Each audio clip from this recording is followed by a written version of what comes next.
All right. Good morning. How's everybody doing?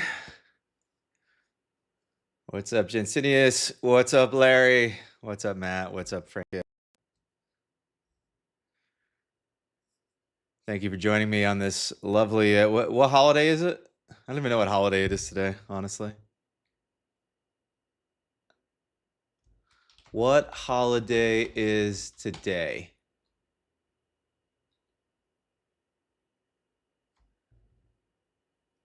President's Day. Ah, sweet. What's up, Doc? How you doing, bud?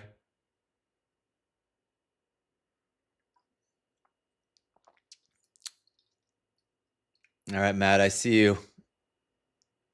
I see you. I see your questions. You guys got any questions? Drop them in the chat. I will get to them.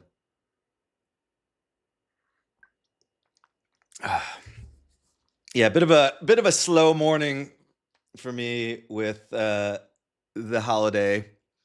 I'm gonna do a lot of this live, Bill O'Reilly style. I'm excited. I'm coming to your 40th too, Doc. It's gonna be a good time. Congrats on being old like me, you fucking boomer.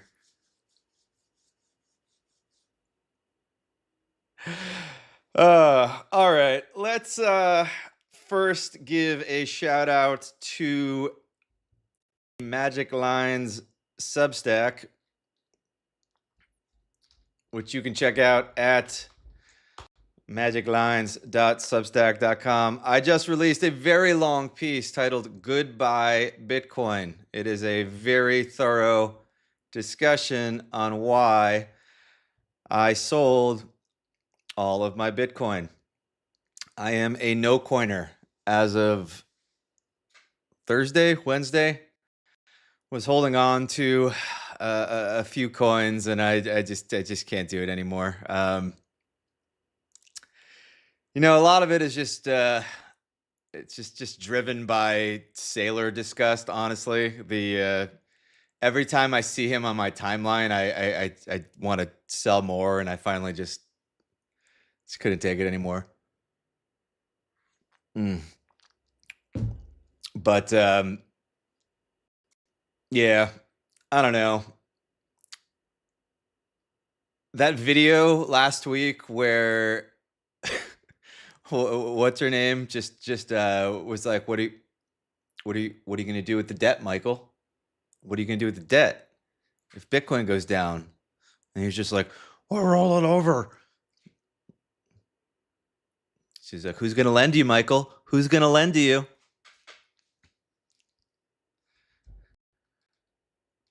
Michael is fucked, guys. Michael is fucked.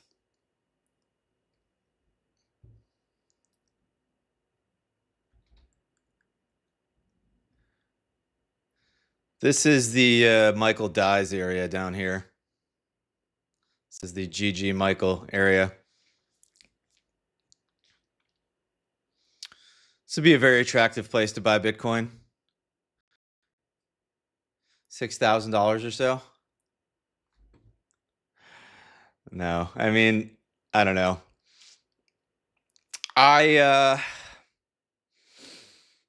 If there's one thing I've learned in crypto, it's that like your liquidation isn't safe, no matter how safe you think it is. And it never ends well for the large whale that everybody knows where he cries uncle.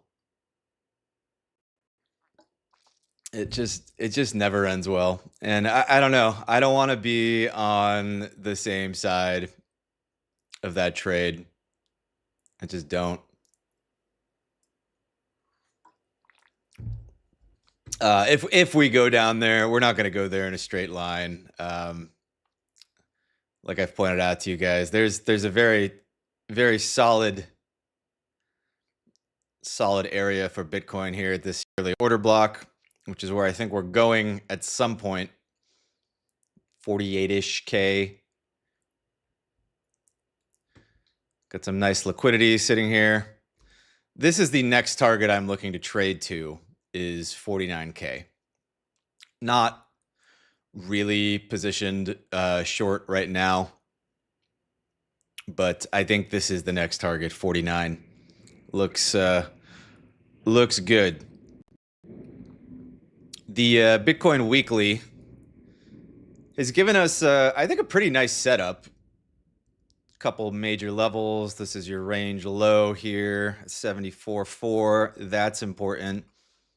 We had this weekly expansion candle that closed below the range low. That's important.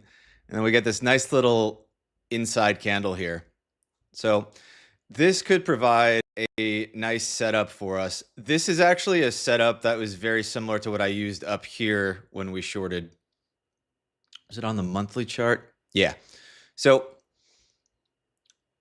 this is a good setup, guys, to burn into your brain, right? You've got like a liquidity grab at the top of your top of the range. You've got a big move down, right? That move down leaves behind a very thick candle and a fair value gap. You get an inside candle consolidating right there. And then what you're expecting to happen is to sweep out the high of the inside candle and then continue this expansion candle down towards the target, right? So with the monthly, we like to pair the daily chart. You could see on the daily chart right here, this is your change in the state of delivery. You get the move up, you get the move down, you get the close below, price underside retests it, and boom, it just dumps. Very nice setup. In this instance, this looks like a weekly version, right? So weekly expansion candle. Where's it expanding to? I think it's expanding down towards all this liquidity here, right? So expecting it to go there. We get the inside candle. We get the fair value gap, right? So on the weekly, we probably looking for something on the 4-hour chart. So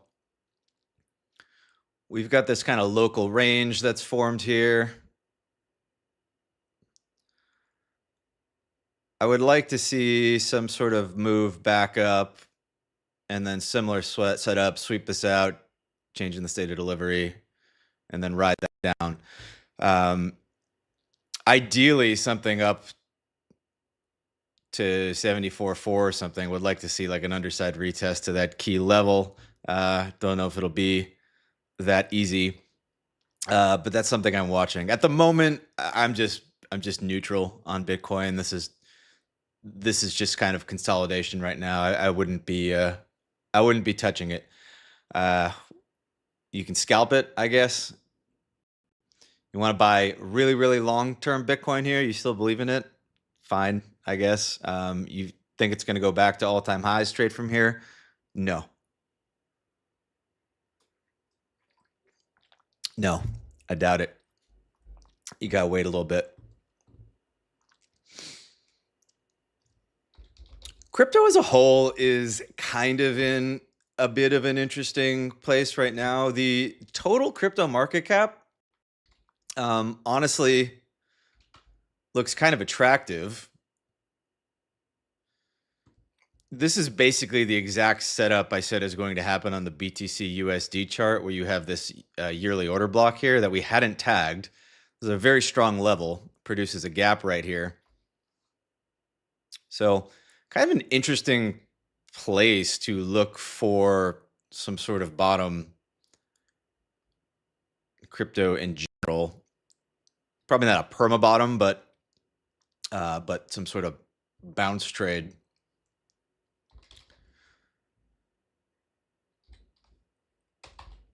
I really like this total 3 ES BTC chart. You've seen me use this in the past, I'm sure. This is basically your ratio of everything excluding Bitcoin, ETH, and stablecoins to BTC. So kind of relative strength of the crypto market.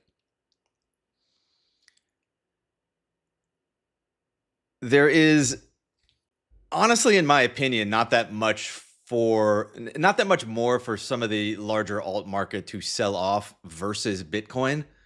Not to say it can't sell off more in USD terms, but like if you were going to start longing alts, be like a kind of interesting high time frame area to do it, right? This is a 3-month chart, so a few candles go by here and you're a year older. So this isn't like a you have to jump in right away kind of thing. But this is the origin of the move up, and we're kind of just drifting down into it, consolidating. We got a nice little 3-month sweep there.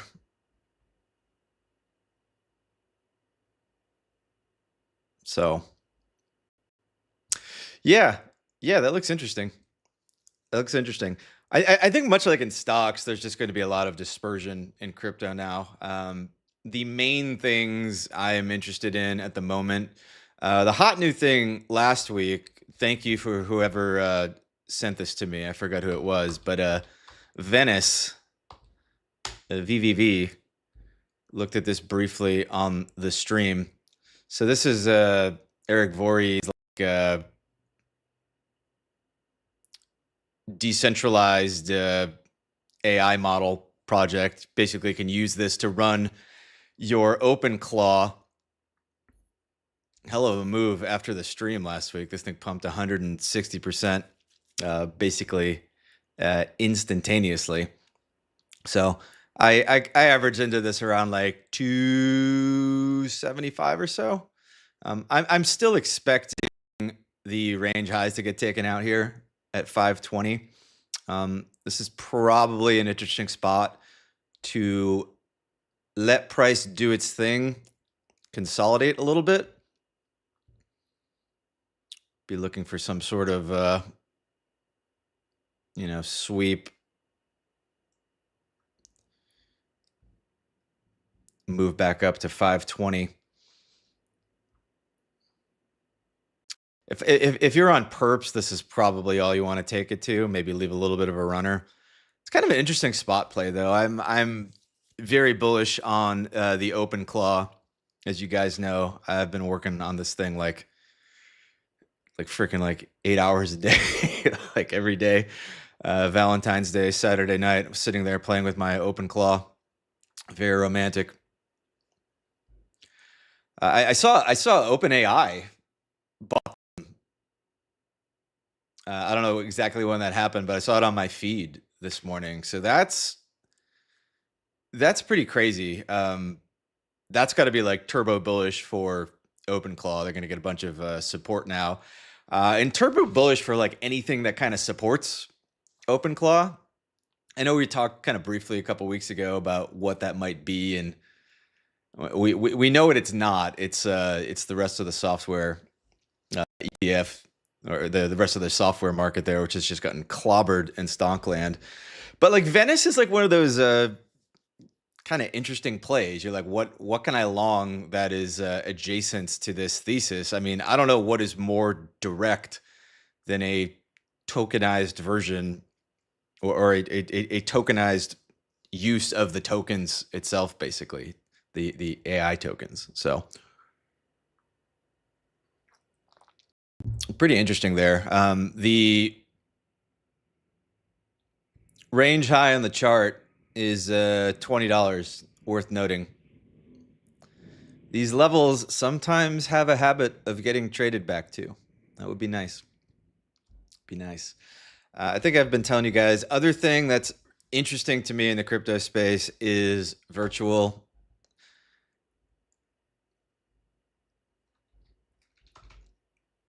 The Bitcoin vision of crypto to me is kind of dead / on life support. Maybe it's just in a coma. I don't know, but it's gone right now. Like Bitcoin was supposed to be the thing that, made crypto money and displaced the financial system. And look, none of that happened, right? It didn't happen.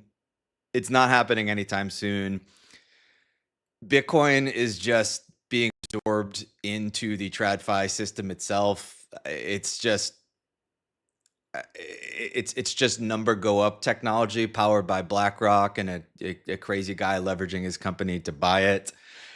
There is no adoption of Bitcoin for payments, really. The growth of the network is kind of like, I would say, stagnating a little bit. People are using other applications in crypto, right? If you look at the usage of crypto, what is growing in crypto, the use case of crypto as like reserve money is not growing like the use of crypto as like gambling money, as a trading platform, as a way to send cheap payments via stable coins, right? It's just not what we are anymore. But the idea that crypto would be a payment rail system for AI and for agents is very interesting to me. That is a cool narrative. That's an interesting narrative. This other narrative, which has been running for like almost 20 years at this point, and is just, in my opinion, just fucking toast, right? Is not sexy anymore. And the risk you take on to put that trade, like it sucks. Like Bitcoin did not even do a 2x from the previous all-time high, and you ate all that volatility. So why? Like if you're gonna play in the crypto world, if you're gonna eat that fucking volatility, like you may as well eat it trading on something that has like a hope and a prayer of doing like 100x for you, and of being grounded in some sort of tangible real world value, right? So for me, one of those use cases is AI agents. And having used OpenClaw all this time, like it's so obvious to me that like 99.9% of the internet is just going to be like agents within the next, like, I don't know, 12 months, 24 months. I don't know what the timeline is, but these things, now that they have the ability to basically like self-replicate, right? Like I have this agent, I started out with this one agent, and now I have a team of 12 agents. Like I got 12 agent employees working for me. And each of those agents at some point is probably going to spawn off their own sub team. And then I'm going to go from 12 to like 100, and then like 100 to like 1,000. Like this is just kind of how things work now. And you're going to see this like exponential explosion of agents on the interwebs doing things. And having tried to get these things to work in kind of traditional systems like scraping X or something like that, you kind of see how like cumbersome and messed up like these kind of traditional rails are. But they work like very flawlessly and seamlessly on blockchain, because blockchains are sort of inherently like not permissioned and all these like lovely things that are kind of a huge boon and a huge benefit to these things. So I don't know of a project other than Venice that is like kind of more positioned in crypto to do this sort of thing. Look, this is still like a 400 million market cap project. Of course this could be 4 billion. Like it could be 400 billion if things get really crazy. We don't know what's going to happen, but at least the vision and the potential is there, and the chart is there too. Like this is like not a bad chart. This is a range high. It's a range low. It's a sweep of the range low. And I think right now, a retest of the consequent encroachment of this wick, and I'm hoping a move up. Now, this is like a longer term play for me. It's kind of a go slow play for me. This can definitely kind of come up and sweep out the low again. It's kind of hard to know exactly what path this is going to take place. But when you're talking about trading spot crypto and you're talking about buying stuff that can go up like 100x, whether you buy it at 64 cents or you buy it at 24 cents, it's kind of like, who cares? Like if you think this is going to go to like $50, Do you care if you bought it at 60 cents or 24 cents? No. So it's a good time, I think, to go slow and to average into stuff like this. I could make a pretty good bull case on the lower time frame that a local bottom is maybe in here. This is going to probably be a pretty interesting monthly candle. So assuming we don't dump here to end the month, the virtual monthly candle setup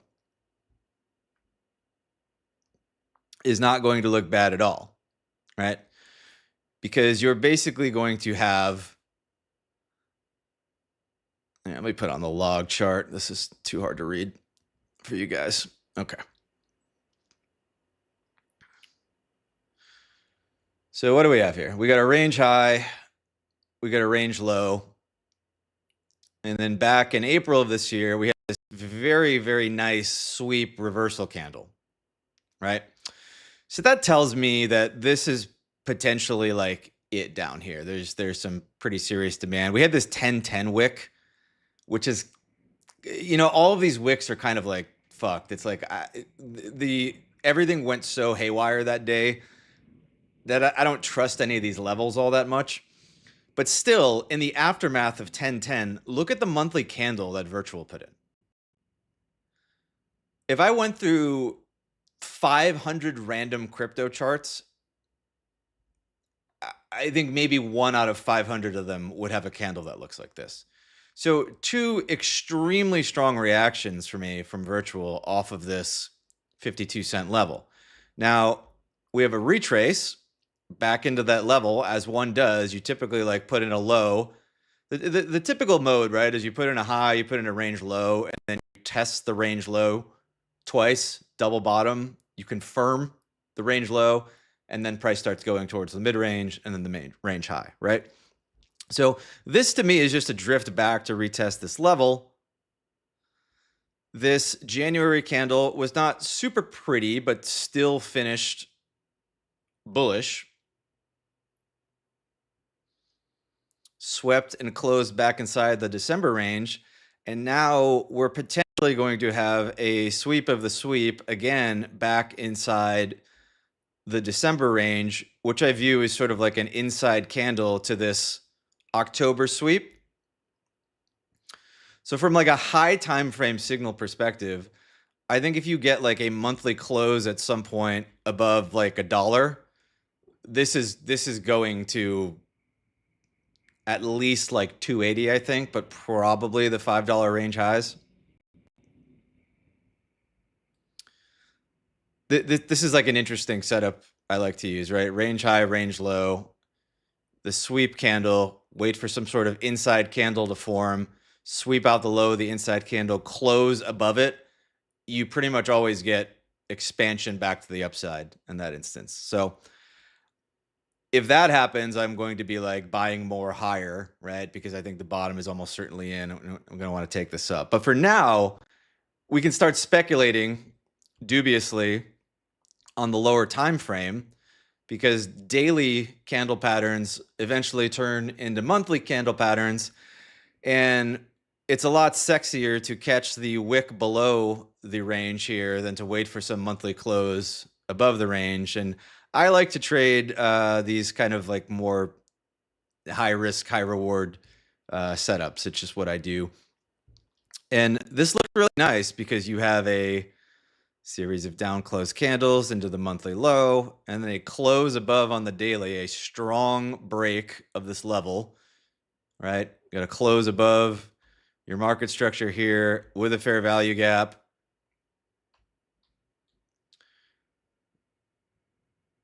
And now on this leg up, you can see here we've got this inside candle forming on the daily. So I can pop down to the hourly chart, see what that looks like. And lo and behold, we've got our fractal setup here on the hourly chart, because that is the series of down close candles that sweeps out the daily low. Big push up here.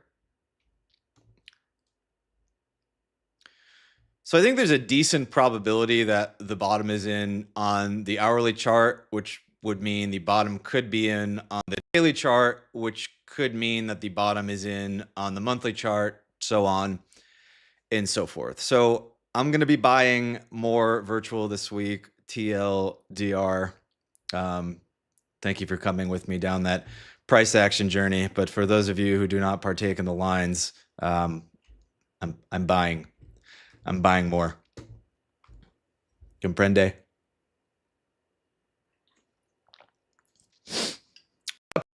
Good morning. Zach, good morning.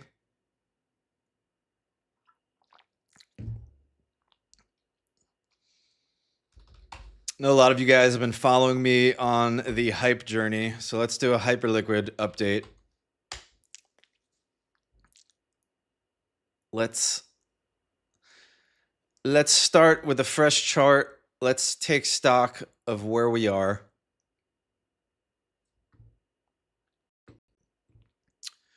So I think where we are on Hyperliquid is that we've got a range, we've got a big move up, acceptance outside the range, and then a double bottom at the mid-range of this zone, right? So I am of the mindset that the bottom is in on Hyperliquid. I don't love that we still have this area sitting down here, and I totally acknowledge that we might go down here. If we do go down here, I'm just gonna stack leverage, right? I'll just do that. I feel very strongly that this is not going below, you know, $9 or $10. I feel very strongly about that. I hate saying things like that, but you know, it's true. Given that I think the bottom is probably in here and we've seen a nice push up, I'm expecting some sort of like retrace consolidation here, and then I'm expecting consolidation back to the upside here. But for now, price action is a little whack because you had this weekly expansion candle, you swept out the weekly high, you swept out the weekly low. So just a lot of chop, a lot of range bound behavior forming here on the lower time frames. I think there's probably two ways that we bottom at this point. So the first is that price comes back down and retests this little tiny 4-hour order block that made the weekly sweep. So be looking for us to come back. Why won't you draw? Be looking for us to come back down in here and get a strong break, right? If we get something like that, I think entry there and we're good to go. I don't know if it's going to bottom there though. So the other scenario is we could actually come and sweep out.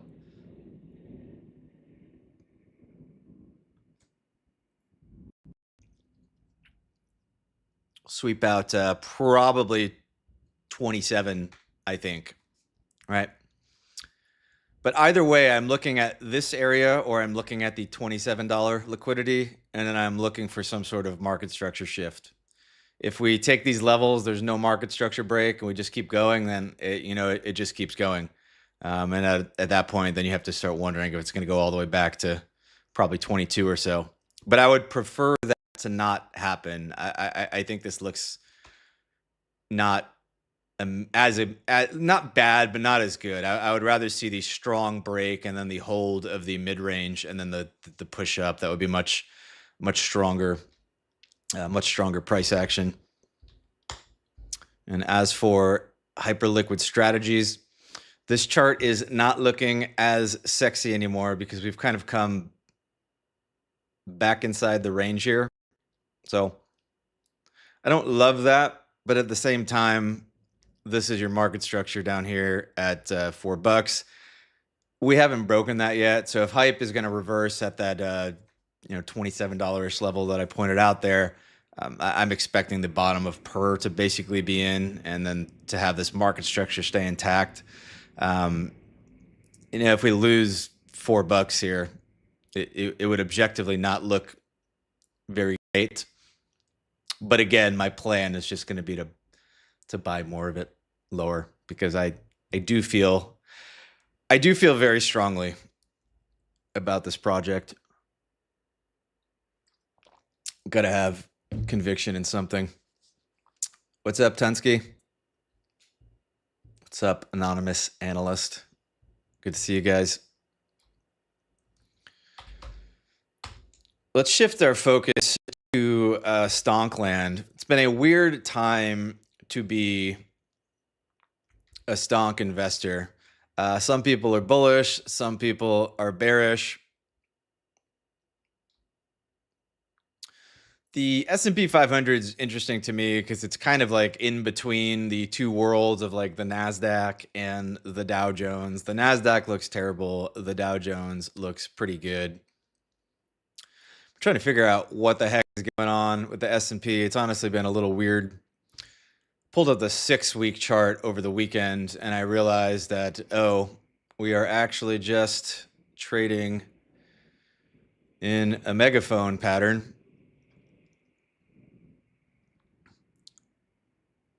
It's basically just a megaphone within a megaphone. So I think until further notice, S&P probably just keeps chopping a little bit. I'm expecting it to probably come back down here and tag the bottom of the megaphone trend line and this order block from the November pump here. And I'm hoping that this like 6,700-ish level is ultimately the bottom, and then price moves back up, towards the top of the megaphone here, and then ideally breaks out. But I don't think there's anything bearish about this chart at the moment, to be honest. I know a lot of people are pretty bearish it. I also didn't get the reaction I wanted last week, so I ended up hedging on Friday via the NASDAQ. So the situation I find myself in at the moment is that I'm longing the crap out of some individual names in some specific sectors of the stock market, and I'm basically short technology by being short the NASDAQ. In a more perfect world, I would just short more of the individual weak names, and we have shorted some stuff that's been weak, like Circle, like Amazon. But for me as a trader, it's just so much simpler to manage the risk with like the futures contracts. They're just very easy to trade. They trade like almost 24/7, a ton of liquidity, easy to just kind of flip on and off your risk. So NASDAQ, I think it is going to take out the November low. I think we probably retest somewhere in this green box.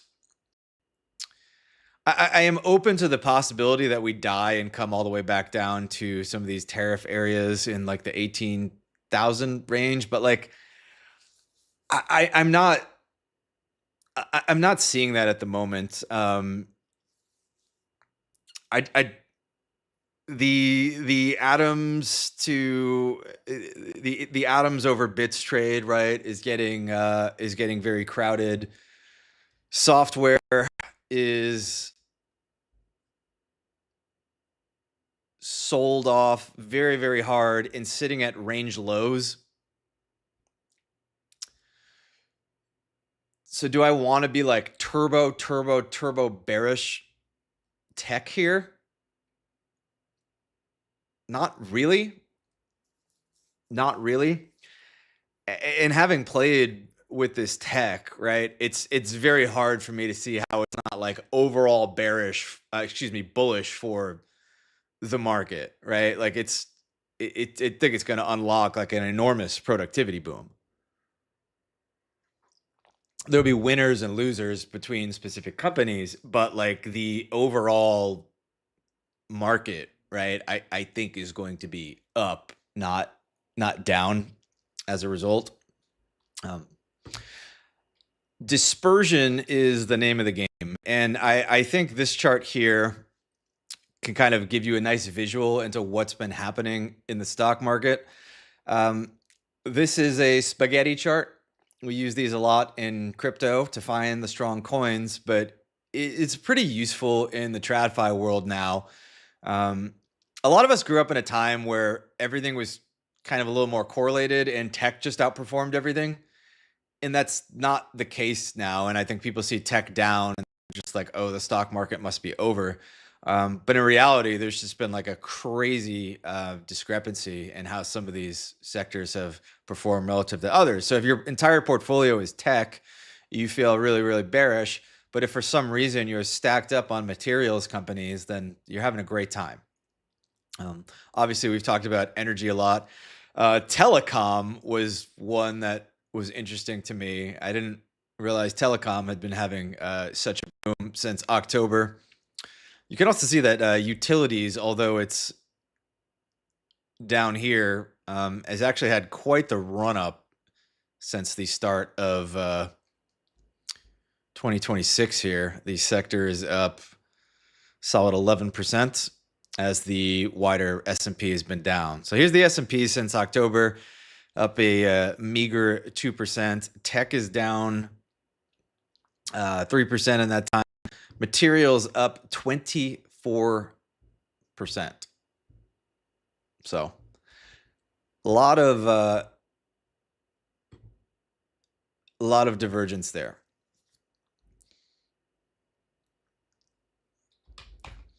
I feel like we just keep finding names in the energy sector to long. We took a long on rig last week in Magic Line's premium, and it immediately pumped like 25% or something. So thank you for that. Where do we get in here? Like Tuesday, yeah. Yeah, 25% immediately. There are so many names like this that just have crazy like monthly 12-month charts that look like you can just kind of like long leaps and just sit on that position for a year or two.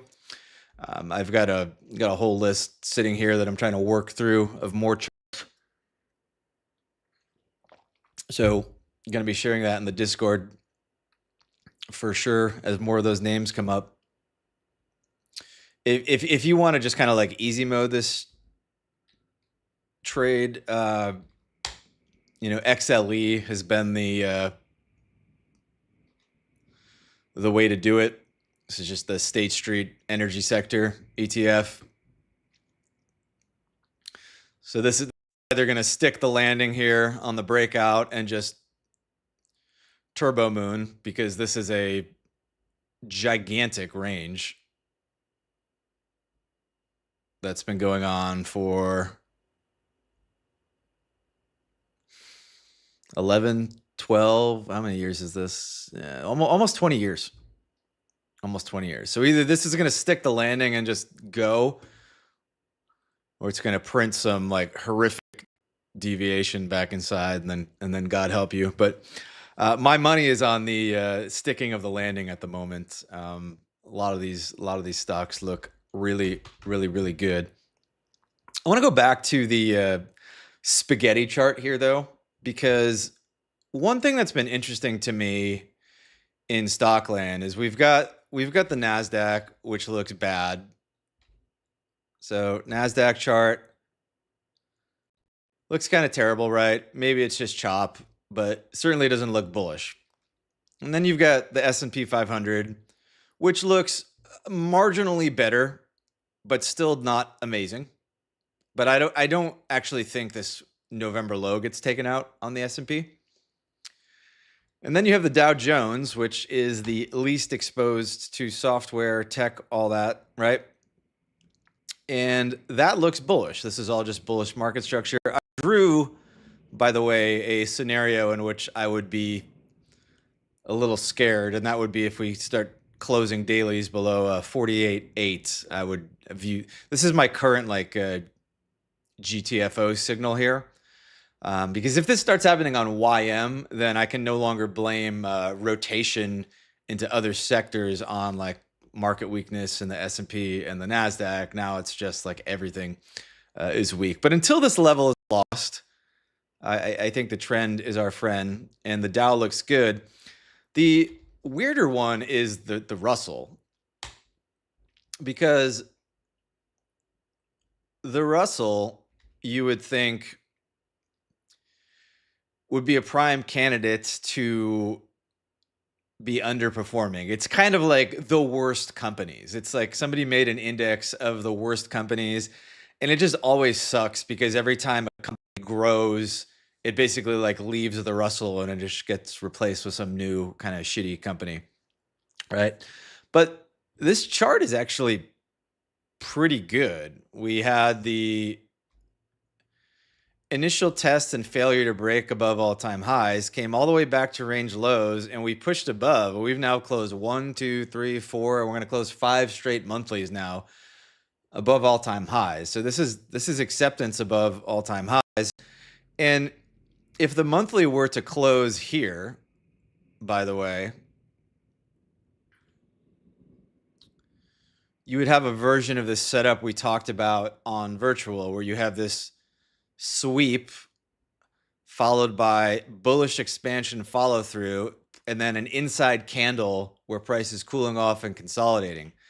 At which point, if you close a monthly up here at 27, you're expecting this to just keep pumping.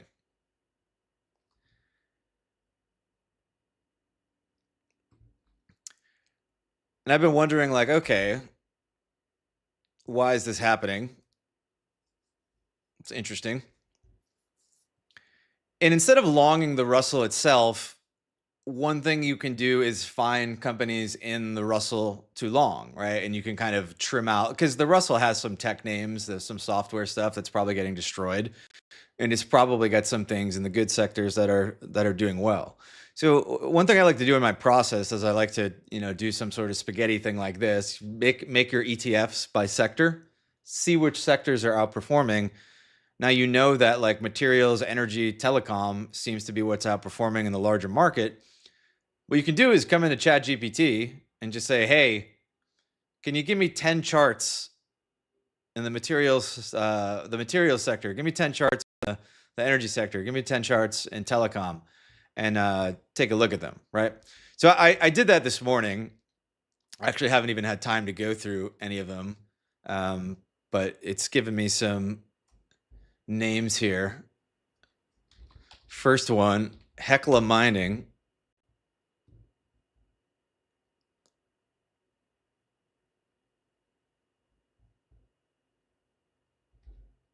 Kind of fits in with our metals mining thesis. Yeah. Looks strong. HL.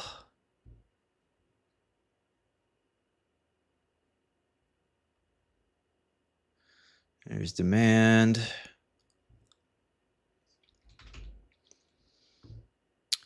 Yeah, I like this. This is on the watch list, and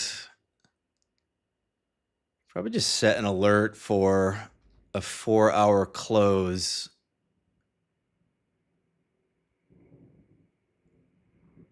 Above 23.32. And then I think that one's good for continuation. That looks cool. It gave me ASTS Space Mobile. Been wanting to buy this thing for a while.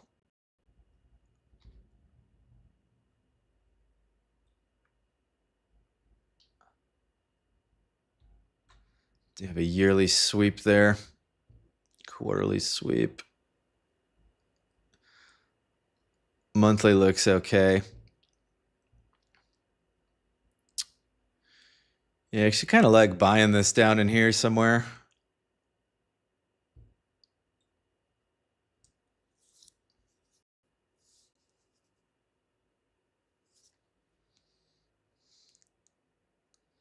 Got a weekly order block here. Yeah, gonna be looking for setup on that.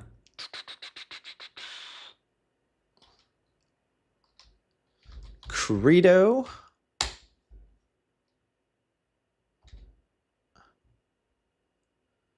a nice 12-month chart. Not an amazing 3-month chart.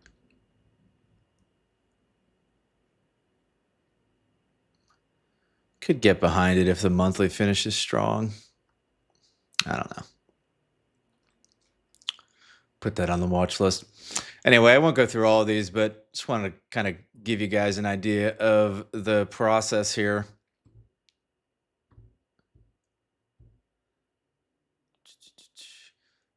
Okay, guys, you're dumping a bunch of questions in there. Cool. I will get to them. Let me make sure I covered everything I wanted to talk about today.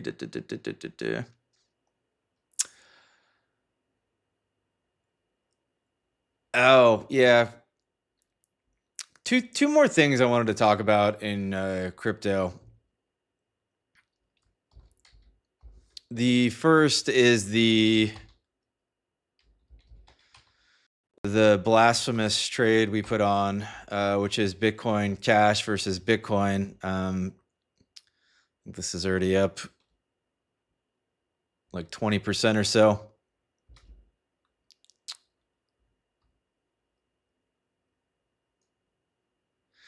I love charts. They're so beautiful, right? They cut through the bullshit. They don't care about your narratives. They don't care about anything. They just show you what the market is doing. And right now, the market is rotating out of Bitcoin and into Bitcoin Cash, which is still like 1/150th or so of the market cap of Bitcoin. I think if you own Bitcoin, you should buy a little bit of Bitcoin Cash and you should buy a little bit of some privacy coins. I think owning a huge chunk of Bitcoin is stupid. I think owning a huge chunk of Bitcoin and then not owning any of the sort of hedges to Bitcoin is really, really, really stupid. So if you're going to keep half your net worth in Bitcoin still, I'm begging you, at least buy like a small amount of something like Bitcoin Cash and like Zcash and Monero, because there is a low probability scenario that's increasing, right? Where one of these coins kind of takes the Bitcoin throne. Not going to happen overnight, but this could be, I don't know. We see this in crypto. There's just a changing of the tides. And then there's this like relentless multi-month, multi-year flood of capital out of something into something else. And I just wonder if that's something that we're seeing right now. We've talked about this problem of stuff getting like middled in crypto constantly, right? You had Ethereum get middled between Solana and Bitcoin. It wasn't good enough to be like the world's reserve currency. And then it also wasn't fast enough to be like the transaction blockchain. And then Solana got middled by Hyperliquid, right? Because Hyperliquid just ran to the right of Solana in terms of the ability to process transactions, speed, trading volume, all that good stuff. I think Bitcoin is in a position where it's middled between a bunch of things, right? It has billed itself as this like sort of like anti-institutional like reserve currency. It's just captured by institutions, right? So if you care about actual decentralization, like stuff like Monero is arguably more decentralized, right? It's certainly more private. You talk about like, Bitcoin, a peer-to-peer digital cash system or whatever Satoshi called it in the white paper. Well, a bunch of other coins do that better, right? So there's a bunch of coins that are less institutionally captured, more private, or leaning more into the world of how crypto is actually being adopted, with like apps being built on it that like generate revenue, often in the realm of trading. Like none of this is happening on Bitcoin, but it is happening in some other areas. So, by the way, pair trading is something I want to do more. Shout out to Pair Protocol if you guys haven't seen it. It's kind of a cool place for people who aren't really experienced with trading long, short perps and managing those positions, to kind of do that in one simple, easy to use interface.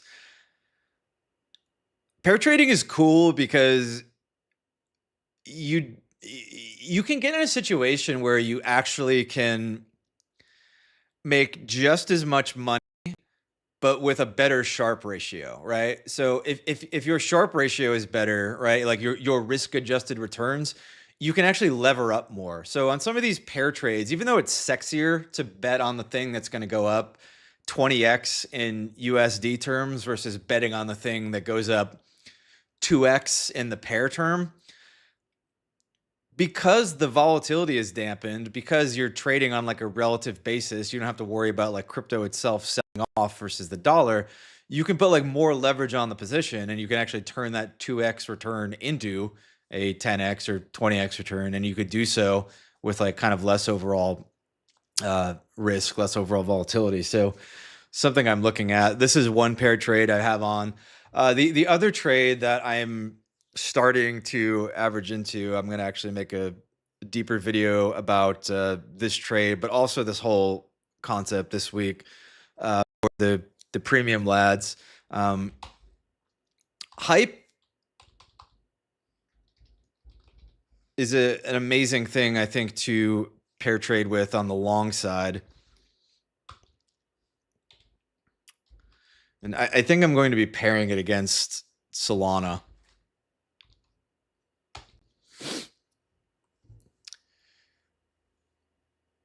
So the long hype short Solana trade is just incredible to me on so many levels.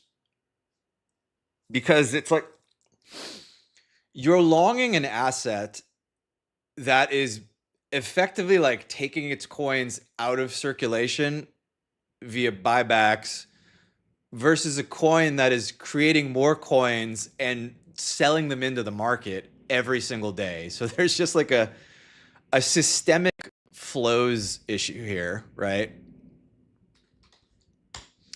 There's a market cap of Solana. Yeah, 48 billion for Solana versus 7 billion for Hyperliquid. So Solana should not be worth 7 times Hyperliquid. Hyperliquid can do everything that Solana can do, and Solana cannot do the things that Hyperliquid can do, right? Like the network effects of the Hyperliquid liquidity layer, it's over. I don't like Solana is not taking that on right now. They're not doing that.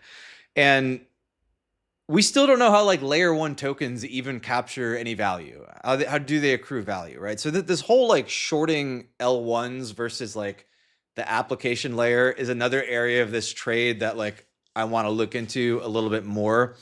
Because again, you can get 2 things paired together, or actually you can get 3 things paired together. One, the market cap of the layer 1s is usually like way higher than the application layer. So there's just this like outsized ability for one to grow and the other to shrink, right?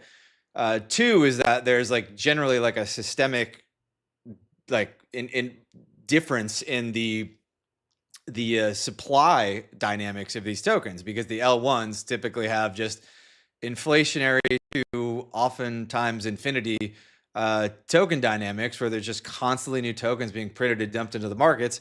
And then a lot of these application layer tokens actually already have all of the supply out in many instances, or they have a mechanism in place to be buying back tokens or distributing some sort of revenue share on the basis of things that the protocol does, right? So, and on that related note, you know, the third thing is that there's a defined value capture mechanism that is now being sort of put in place in some of these tokens like Hyperliquid, where they're doing something like buybacks, whereas that like doesn't exist in an L1 like Solana. It maybe exists to some degree in ETH. ETH might be like a special snowflake in that regard, but definitely does not exist in Solana. So I'm kind of viewing this as like a generational trade, honestly. And there's just no world in my mind in which Hyperliquid shouldn't at least be ahead of XRP. Like ignoring Tether, which is kind of its own thing. Like Hyperliquid should be the number 3 cryptocurrency. I can make an argument that it might be number 2 at some point. But Hyperliquid down here at 7 billion, while XRP is 89 billion, is that's just like a ridiculous. It's a ridiculous mispricing in the market, and that's a huge, I think, like multi-year theme to take advantage of. So I think a good way to get into these positions, especially because the time frame is so large, is to just do like weekly DCAs, like in the same way people used to like buy Bitcoin every week and just did that for years. You could probably just put part of your paycheck into hype and part of your paycheck into short Sol like every week. And I'm pretty sure if you average into that position over the course of many weeks and many months, like you're going to do very, very well. This is a log chart, by the way, so it kind of understates just what has happened here. I think this is a good time to be putting this trade on, and probably a good time to be like averaging into it a little more aggressively, because you just had this like enormous move up, right? Like hype, this is 185% gain in relative valuation for hype versus Sol. So it's normal after a move like this for there to be some sort of retracement cool off period. And you don't want to be averaging in up here while everything is pumping. You want to be averaging in down here while it's kind of finding its footing and retracing. And like you may have like a I don't know, it could take months for hype to actually even start outperforming Sol again. That's possible. But that's just like a nice opportunity to be kind of like averaging into a position, getting your cost basis in a good spot. Like this looks like it wants to go a little bit lower right now.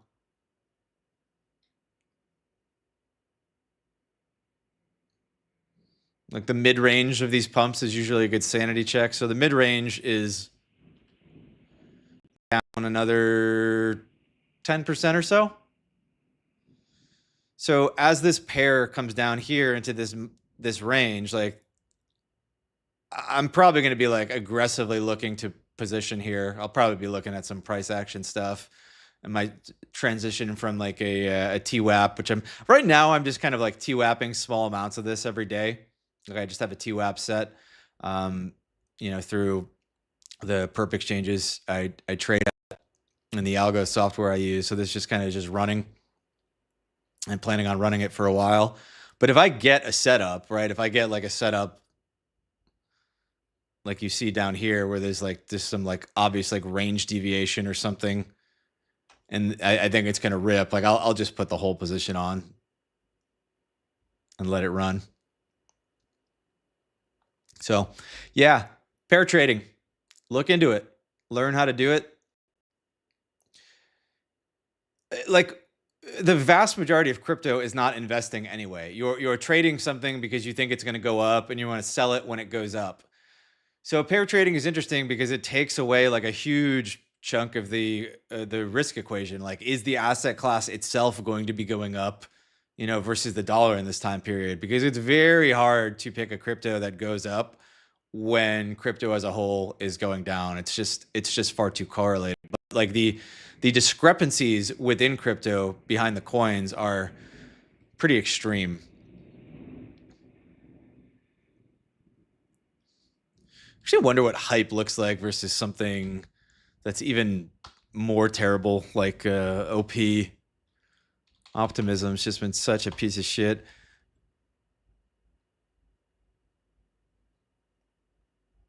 Yeah, it's kind of a similar chart.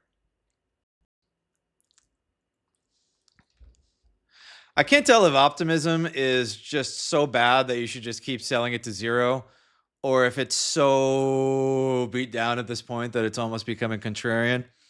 I'm leaning toward it just going to zero. But Solana is interesting because it's coming off like its own like hype cycle still, right? It still has a way to fall in dollar terms, where something like OP is already way below its all-time low. What a chart. Holy shit.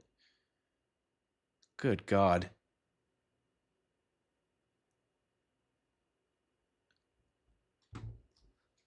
Wowza. All right, let me jump into the questions here because we're getting a little long, a little deep into the stream. See what we got in the chat. Matt, I think I answered your questions on Venice in the video. Let's see. All right, anonymous analysts, vibes on these charts. Wow. Oh God, just dropping all the charts in there, huh? All right, let me rapid fire them. Nike. All right. Nike. Is this an interesting area to be longing Nike? At first glance, I think the answer is yes, because at first glance, there's your yearly order block. This is basically the last area of demand you had on the yearly chart dating back to 2016. So that's interesting. And we got a sweep of that level there on the yearly. So it's at least an area of interest on the yearly chart, although you are fighting some down-only price action. Quarterly chart is a little interesting as well because you got this is a nice candle. This is a nice sweep candle here. See what that looks like on the monthly.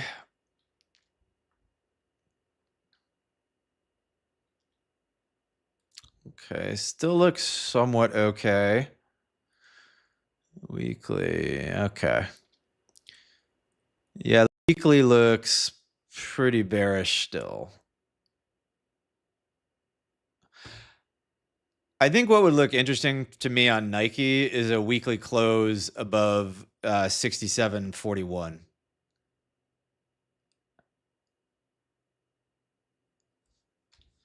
Because this right here could then be validated as a potential weekly breaker block and maybe like a second tap and liquidity grab of this dip into the yearly order block here. So that would be pretty interesting. I don't love longing it here. I think it's okay to like average into it here with the thought that it could be many more months of down.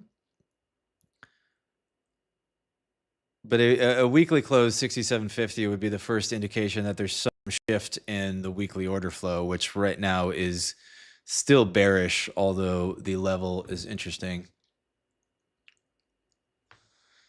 All right, let's talk about Lumen. What does Lumen do?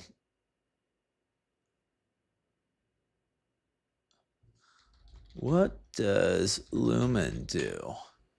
Tell me, mighty ChatGPT.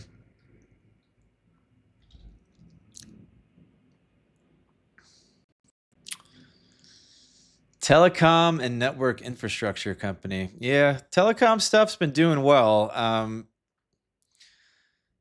This is a bit of a rough setup at first glance to me because you've got this pretty nasty yearly order block here. That's a bitch.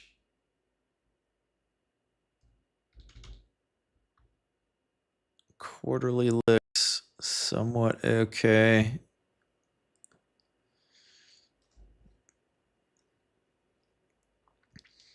It's probably a monthly setup here, I'm guessing. So we get 11 days to the monthly close. This would be a monthly sweep into a fair value gap.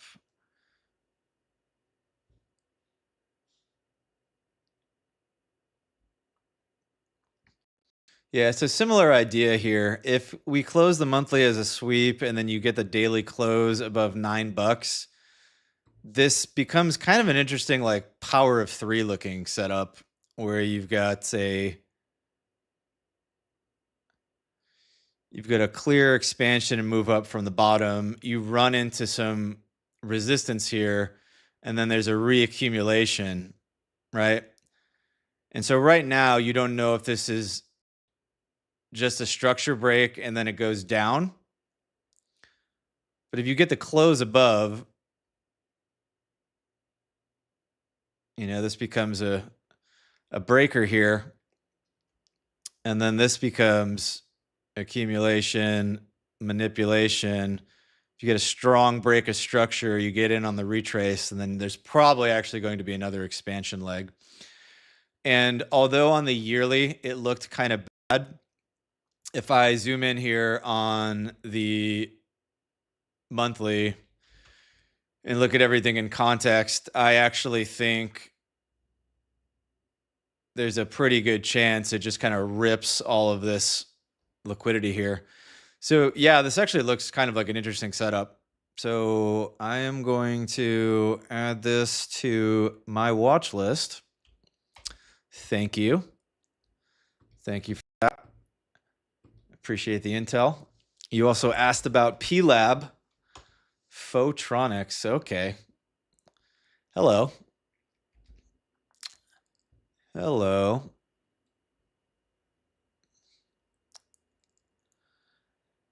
Yeah, I mean, this is a pretty bullish chart. It's basically, you know, zoomed out. There's 20 years of straight up price action. We're gonna have to zoom in a little bit here to find an entry. Where's last year's high?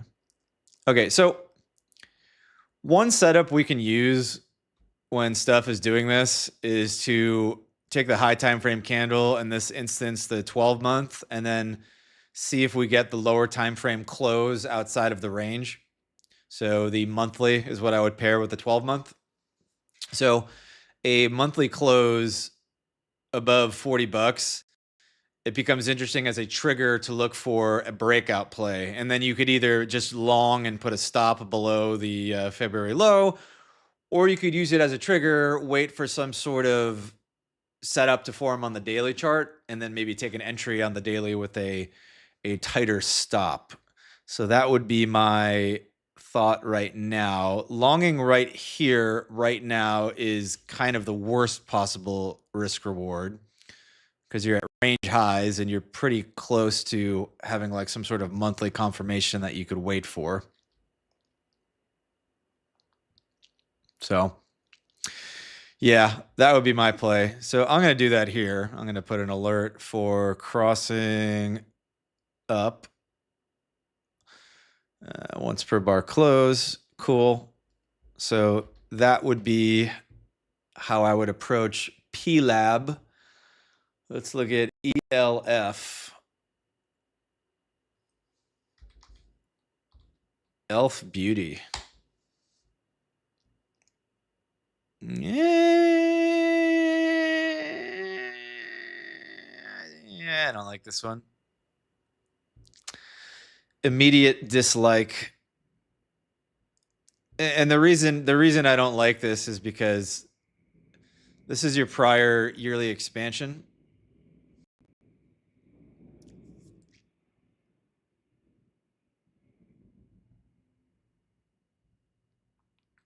So this is your range.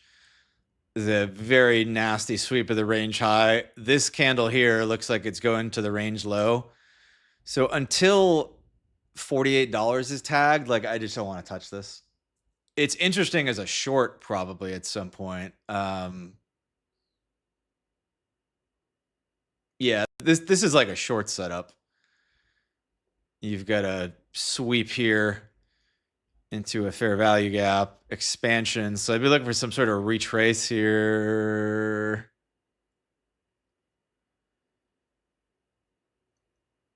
Do we have anything on the daily?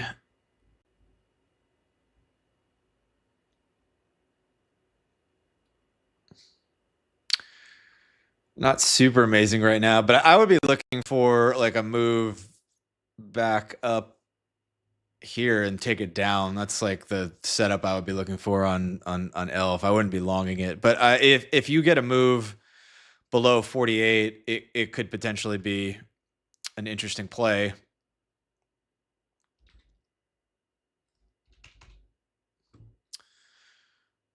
Because I would be shifting towards maybe looking at this as some sort of like accumulation range, and you'd be looking for some sort of like, you know, Y coffee and setup where you sweep and then put in another sweep or something. And that would be interesting around the yearly level, because then you could even just take a trade back to the range highs And that'd be a pretty significant move. 200% move. It's a good move.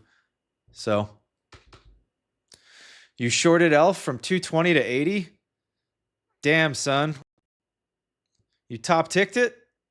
Well played. Well played, sir. Love that. Love that for you. CELH. Celsius. PTSD. This is the energy drink, though. That looks sus.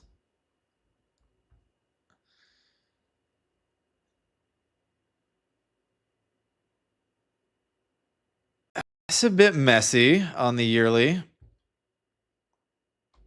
You do have some range low sweeps here. And then there's your yearly high. That could be a bullish draw.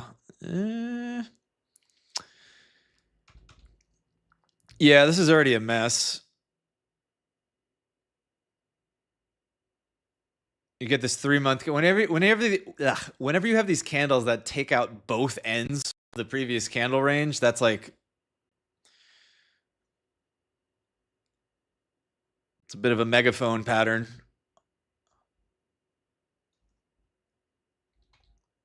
Okay. Yeah. So what I would look for on Celsius is I would look for a continuation of the megaphone. This monthly low is probably a draw to the downside.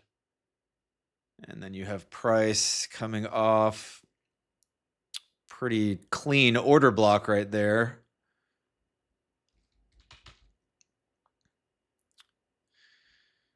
Yeah, so Celsius, the mindset is look for some sort of pullback and then position short probably to 37.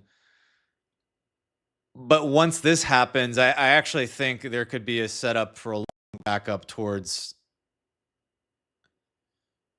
the range highs. So that's kind of how I would view Celsius. And again, there's maybe a megaphone up here. So that's what I would think. Kind of 10,000 foot view there. Maybe that was a little closer than 10,000 feet. Celsius Holdings, TTMI. TTM Technologies. Okay. Yearly chart looks good. Where's last year's high? I'm thinking we probably got a monthly. Yeah. Okay.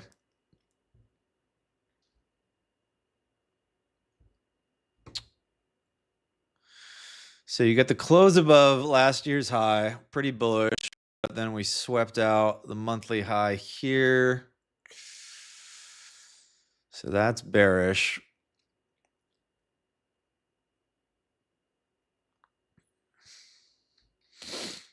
Yeah, I mean, at the moment on the lower time frame, I would be biased towards this coming back down towards 81 or so. But this is probably a really interesting area to look for long because you have last year's high chilling here at 80, and then you have all of this untapped demand. So I would guess it does that. Gun to my head.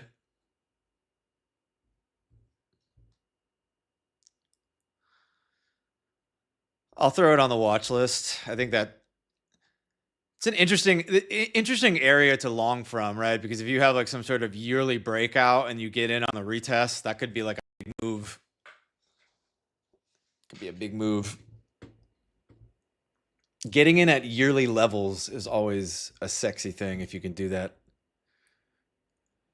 FSLY, Fastly. I feel like I looked at this company for some reason at some point.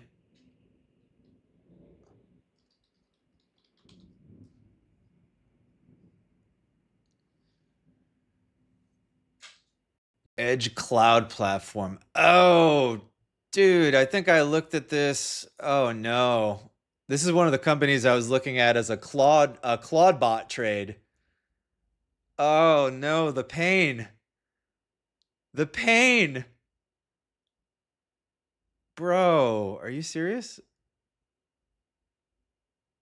Oh, the pain.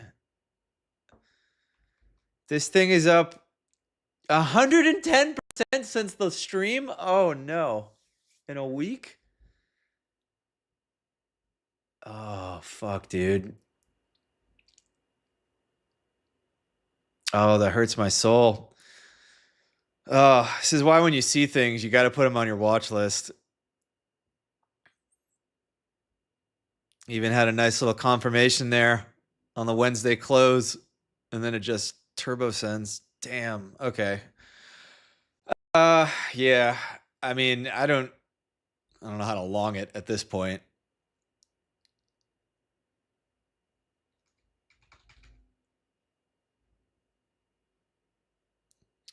This is more of an area where you would looking to be bearish than looking to long as you're coming up into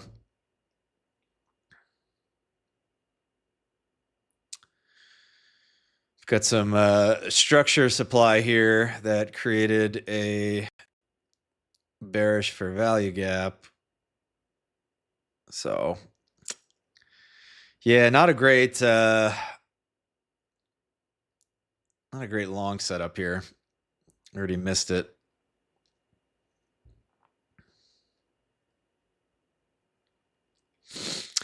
I don't know if I want to short it either, but I would, I would refine this zone. Maybe up in the $22 range, you can get a little short scalp or something, but like, yeah. The way I would approach this now is hope it rejects off this area, gets some sort of pullback, holds the mid-range, and then look for some sort of reaccumulation model. That's my general framework in this stuff. If price wants to expand and then continue expanding, it's usually going to hold the mid-range of that expansion, right? So if price starts coming and closing below the mid-range, you can kind of think it's probably going to come back down to the origin and then maybe look to position there. Otherwise, you reject off this level, you start accumulating, put in some sort of schematic, holding the mid-range. Maybe your RSI resets, maybe your four-hour RSI resets to 50. You see some sort of like spring, something like that, whatever your entry model is, and then take it back up. That's how I would think about it. Even on the lower time frame right now, I don't know.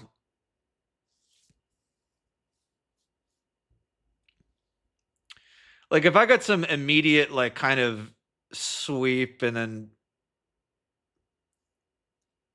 it could maybe trade it up to like 22 or something as like a scalp up, but I wouldn't want to hold it from here to all-time highs because I think it rejects off this level probably and comes back down. So for a longer term trade, I would be waiting for this to trade up and reject.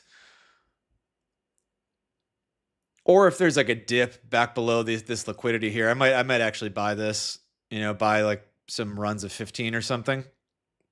Because even if it comes back down, it might just come back down to your levels you bought at. So my thoughts there. What else you got? Larry, Rocket Labs. I feel like we looked at Rocket Labs before, and I still haven't bought a lot of space stuff. I bought like a couple. Yeah, we did look at this. I want to buy Rocket Labs in this little box I drew here. I want to buy 63. Bidding 63 is probably good if you're not like a trader. As a trader, it's a really interesting level to look at. It is possible that we just sweep out the monthly low and continue. Let me see what the daily looks like. Yeah, nothing bullish on the daily here.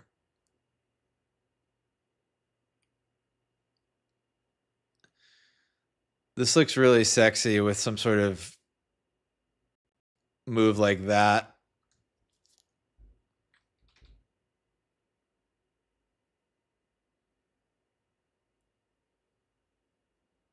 This whole area looks pretty interesting.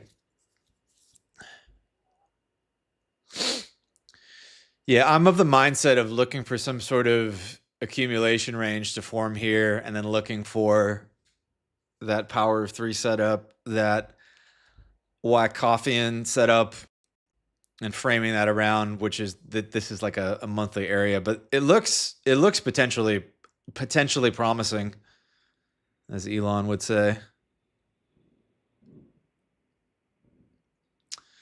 This low just looks pretty weak here to me at 61. So I'd be kind of surprised if we don't come back down for that low at this point.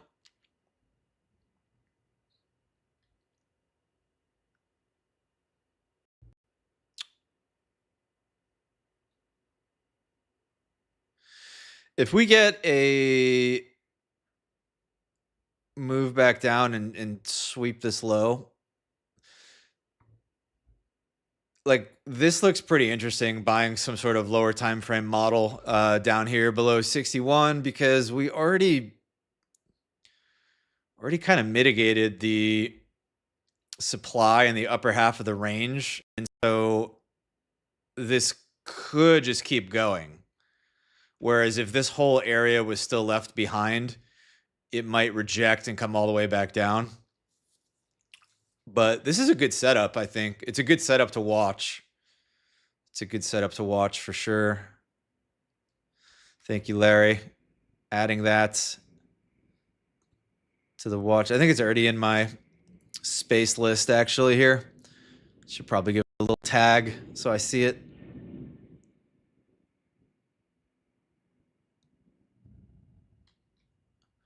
Rocket Labs.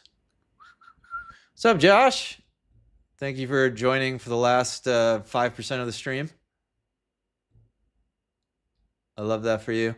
Tom dropped something in here, right? TARS. TARS. Oh, the pharma stock, of course. My little scientific buddy.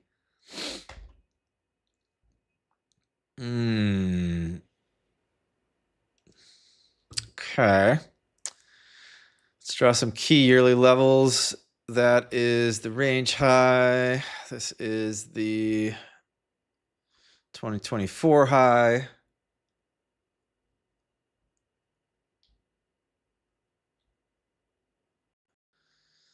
A quarterly demand there. Okay. Okay. I see.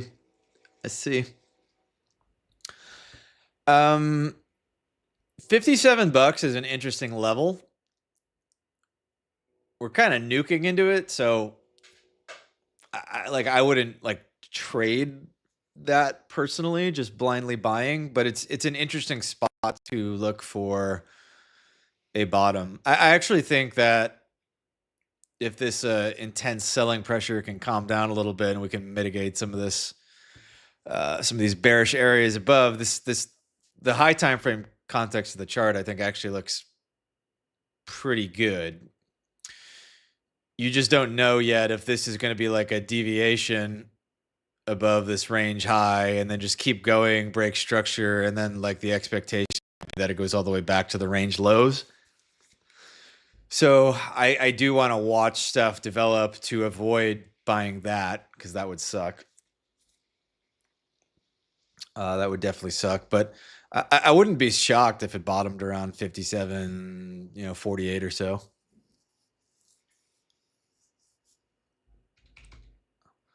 I'll add it to the list.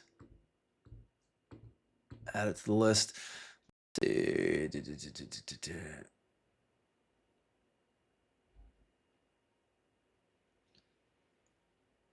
Larry, cheers, buddy. I think that's everybody here. Did I get everybody's questions? I love that we're all trading stocks now. I love that you guys have all seen the light. No more staying poor for you guys. All right. I think that's all the questions, boys. Thank you for joining me. Have a nice rest of your holiday. We'll be back same place, same time next week. Good luck in the markets this week. Remember, check out free Discord. Link in the description below. I'll see you in there. Say hi. Bye-bye.